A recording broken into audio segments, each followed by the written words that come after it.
l'Arabie Saoudite est un royaume qui contient de vastes étendues désertiques, et on ne peut nier qu'il a été le théâtre de découvertes choquantes comme celles que nous allons vous montrer ci-dessous. Numéro 1.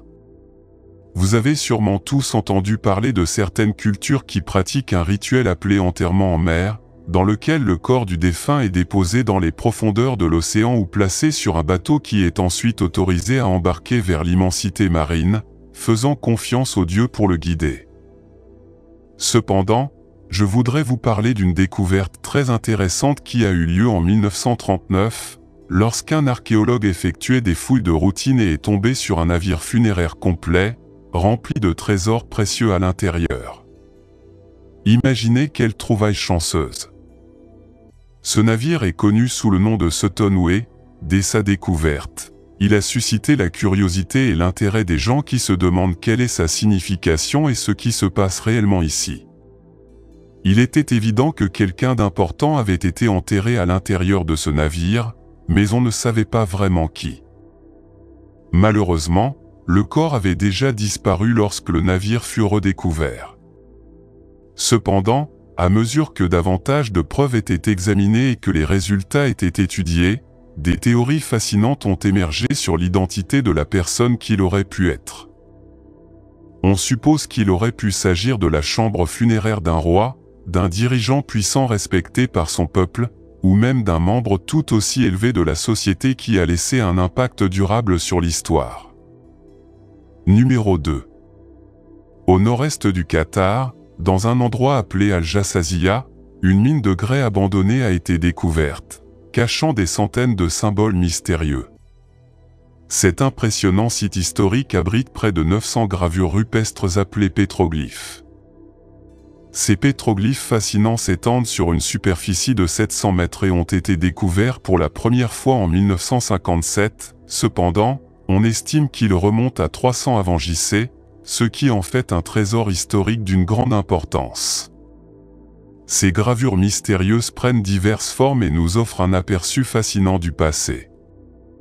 Certains d'entre eux sont de simples ovales, et les historiens suggèrent qu'ils pourraient représenter des récipients utilisés pour stocker des perles ou même des jeux de société anciens, ce qui nous renseigne sur l'importance de la culture et du divertissement à cette époque. En revanche, il existe des gravures beaucoup plus complexes qui représentent des animaux comme des poissons et des autruches, ce qui nous fait réfléchir sur la faune et la diversité de cette époque. En plus de ces dessins, vous pouvez également voir des sculptures de rangées de rosaces gravées, ce qui nous montre le savoir-faire et la créativité des artistes anciens. Comme si cela ne suffisait pas, on a découvert des bateaux traditionnels qui sont encore utilisés aujourd'hui, ce qui nous permet d'imaginer à quoi ressemblaient les moyens de transport à cet endroit et à cette époque. Numéro 3. Et si on vous disait qu'un immense tombeau se trouve au milieu de nulle part ? Assez effrayant, non? Eh bien, dans le nord-est de l'Arabie Saoudite, un mystérieux bâtiment massif se trouve sur le sable, il s'agit d'un tombeau. C'est vrai, ce château solitaire, comme on l'appelle, est le tombeau d'Asra al-Farid. Il est creusé dans un rocher qui semble littéralement sortir de nulle part. Apparemment, le tombeau a été construit par la civilisation nabatéenne il y a 2000 ans. La même connaissance minutieuse de la sculpture sur pierre a été retrouvée dans la nécropole d'Egra. Depuis que le tombeau d'Asra al-Farid semble littéralement surgir de nulle part dans le désert, de nombreux chercheurs se sont interrogés sur ses origines. Cependant, le tombeau n'est pas très loin du vaste site archéologique de Madin Saleh. Ce site a été découvert et exploré au début du XXe siècle, et devinez quoi ?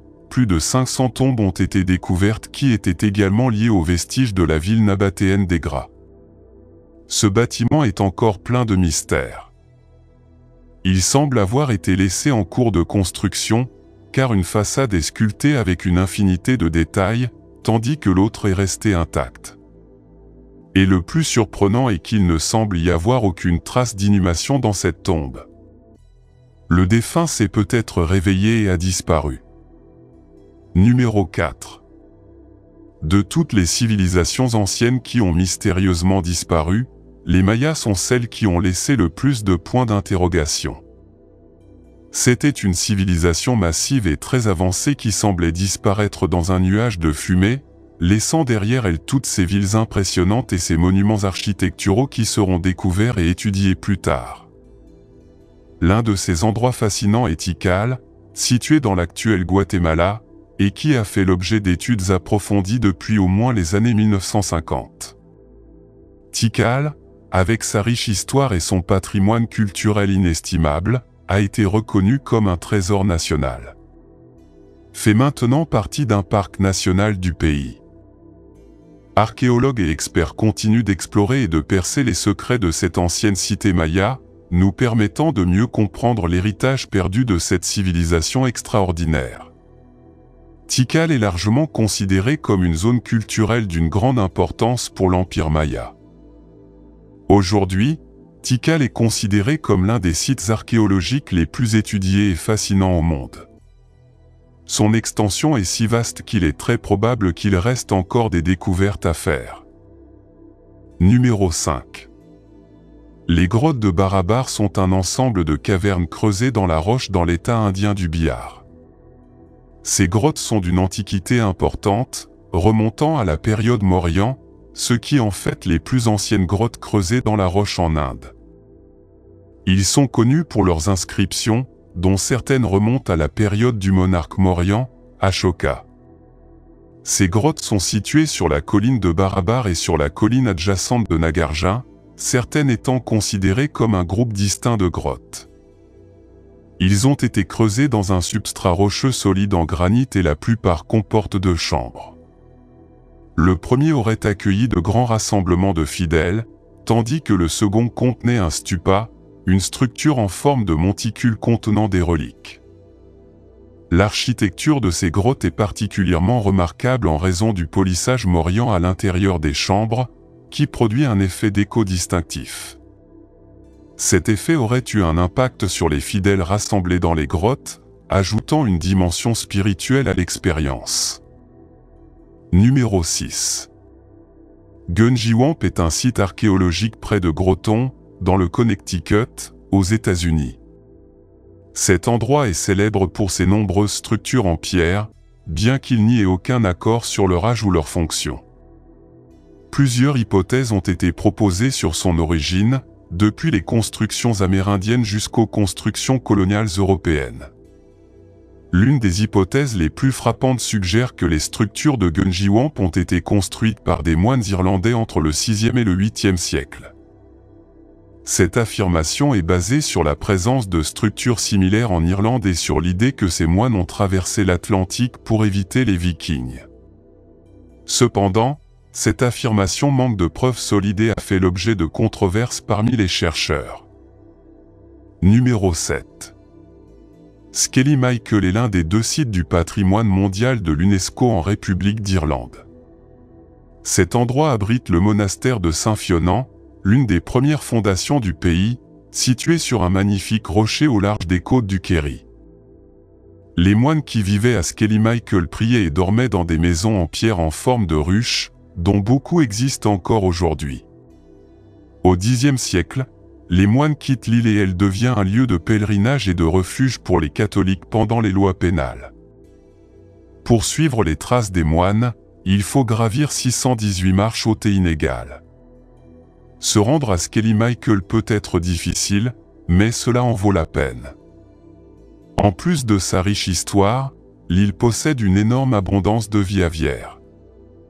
L'île possède la 2e plus grande colonie de fous de bassin au monde. Numéro 8. Grotte de Fingal, le brouillard qui enveloppe parfois l'île, à 8 miles à l'ouest de Mull, dans les Hébrides intérieures d'Écosse, est aussi épais que les brumes qui cachent la vérité sur Fingal. Approchée depuis l'eau, la grotte de Fingal semble trop belle, trop architecturalement conçue pour être naturelle, un trou en forme de cœur de 42 pieds de haut et entouré des mêmes colonnes hexagonales de basalte qui bordent la chaussée des Géants dans le nord de l'Irlande. Ce fut l'une des premières attractions touristiques d'Écosse. C'est un lieu de rencontre pour des célébrités telles que Wordsworth, Keats et Cher. En effet, Fingales Cave possède une autre caractéristique qui se reflète dans son nom gaélique, en Uembin, ou Music Cave. L'acoustique cristalline créée par les colonnes de basalte et le plafond voûté a conduit Mendelssohn à composer son Ouverture des Hébrides, une merveilleuse œuvre d'art. Numéro 9.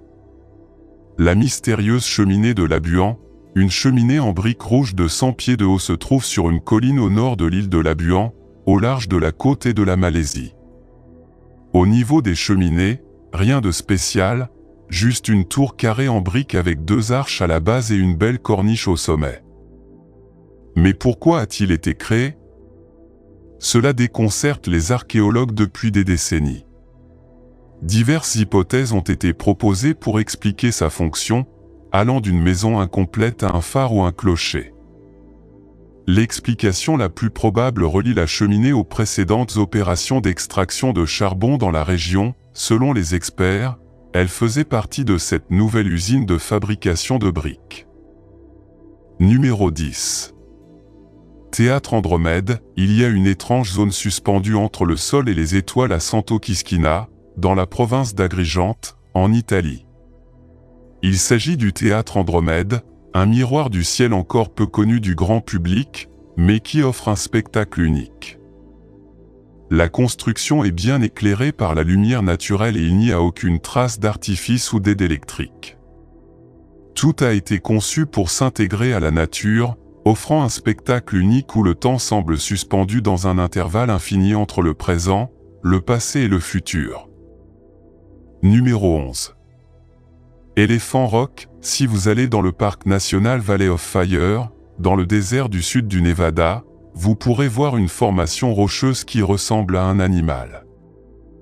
Situé à des milliers de kilomètres de là, il est connu sous le nom de Elephant Rock et possède un corps semblable à celui d'un éléphant, avec une très longue trompe qui atteint le sol.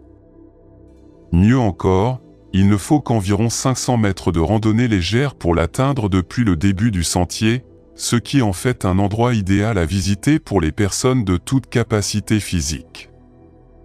Numéro 12. Tour du Diable. Nous nous rendrons directement dans l'État nord-américain du Wyoming pour profiter d'une merveille géologique vraiment particulière et énigmatique, la Tour du Diable. Cette formidable formation rocheuse est devenue le protagoniste du territoire qu'elle occupe, classé parc national. La Tour du Diable est située au milieu de grandes plaines complètement plates, étant un monolithe d'origine volcanique. Sa forme et sa taille parfaite font de cette formation rocheuse, qui semble surgir de nulle part, l'attraction principale domaine. Malgré sa hauteur modeste de seulement 386 mètres, les alpinistes capables de monter jusqu'à 8000 mètres ne peuvent pas l'escalader en raison de ses parois pratiquement verticales. Monter au sommet est, plus difficile encore, descendre devient un défi presque impossible. Bien que ses origines ne soient pas tout à fait claires, des études récentes suggèrent une origine volcanique, expliquant sa forme comme le résultat du refroidissement de la lave à une température spécifique. Quoi qu'il en soit, ce gratte-ciel rocheux est un endroit idéal pour les amateurs de mystérieux. Numéro 13. L'église souterraine de Saint-Jean. Notre prochaine histoire passionnante nous emmène en France, plus précisément dans la ville idyllique d'Aubeterre-sur-Dronne. Voici l'église souterraine monolithique en pierre sculptée de Saint-Jean, qui ravit les historiens et les touristes. Selon ce que les chercheurs ont découvert, l'église a été conçue à l'origine pour abriter des objets religieux de valeur conservés dans un reliquaire et protégés des voleurs. Au cours des siècles suivants, l'église Saint-Jean servit également de cimetière. Certaines sources historiques suggèrent que les ouvriers qui ont sculpté l'église directement dans la roche calcaire ont été inspirés par les croisés de retour qui ont rapporté des histoires de temples souterrains et de salles de trésors. Bien que les fonds baptismaux au centre de l'église aient probablement été conçus entre le IVe et le Ier siècle, il est possible que l'église n'ait reçu sa forme définitive qu'au XIIe siècle. Numéro 14. Le Titanic. Le naufrage du Titanic reste l'une des catastrophes les plus emblématiques de l'histoire. De nouvelles images du naufrage de 1912 révèlent le Titanic dans un état critique, se dissolvant sous l'effet de l'eau salée, des courants et des bactéries. L'explorateur Victor Vescovo et son équipe, lors d'une expédition de 5 plongées à 12 000 pieds sur 8 jours, ont utilisé un submersible robuste pour capturer des images pour un prochain documentaire national géographique. Même si ce n'était pas la première fois qu'ils retrouvaient les restes, ils ont été surpris par la grande détérioration survenue au cours de la dernière décennie. Des éléments emblématiques, comme la valve de la célèbre scène du film de 1997, étaient méconnaissables et disparaissaient dans l'océan.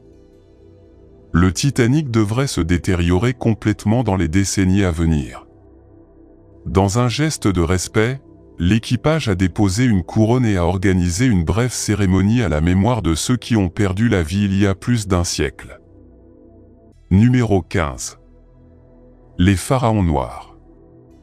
Les pharaons nubiens appartenant à la 25e dynastie sont des dirigeants énigmatiques dont l'existence est souvent négligée, principalement en raison de leur peau foncée, ce que certains Égyptiens tentent de nier. Les efforts archéologiques persistants continuent de révéler des preuves de la présence des pharaons. Nubiens au Soudan. Près de Nuri, un groupe de chercheurs a découvert un escalier censé mener au tombeau du souverain Nastazène, mais en descendant, ils ont rencontré un obstacle inattendu, le tombeau était immergé dans l'eau.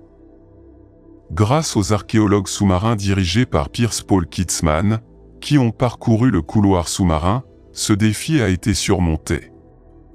Enfin, les experts ont examiné le tombeau, une chambre funéraire composée de 3 pièces ornées de plafonds voûtés, où ils ont trouvé des statues dorées.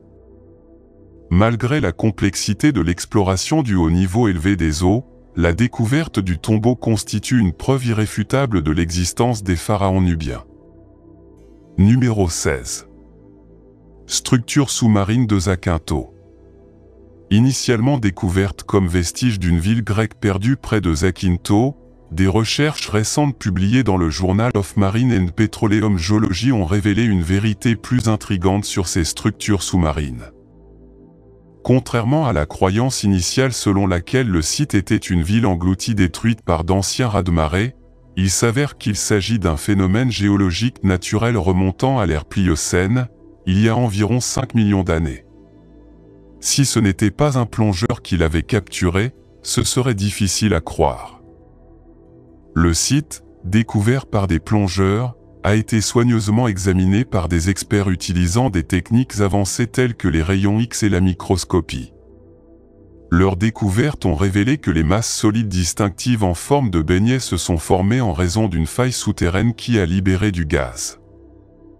Bien que rares dans l'eau de mer, ces formations sont plus fréquentes dans les sédiments microbiens exposés à l'érosion naturelle des fonds marins. L'équipe de recherche a conclu que ce phénomène géologique en eau peu profonde est exceptionnellement rare et fournit des informations précieuses sur les processus dynamiques de la Terre sur des millions d'années. Numéro 17. Église vieille de 400 ans. C'est peut-être l'une des découvertes les plus incroyables de cette vidéo. Pendant de nombreuses années, on pouvait voir une église émerger de la surface des eaux d'un des réservoirs du Mexique, ou plutôt, le sommet d'une église était accessible. On ne pouvait y accéder que par bateau et il est difficile de croire que toute la structure est sous les eaux, et pourtant, c'est ce qu'a révélé une sécheresse en 2023. Cette année-là, une intense canicule s'est propagée dans plusieurs régions du Mexique, l'État du Chiapas a été l'un des plus touchés.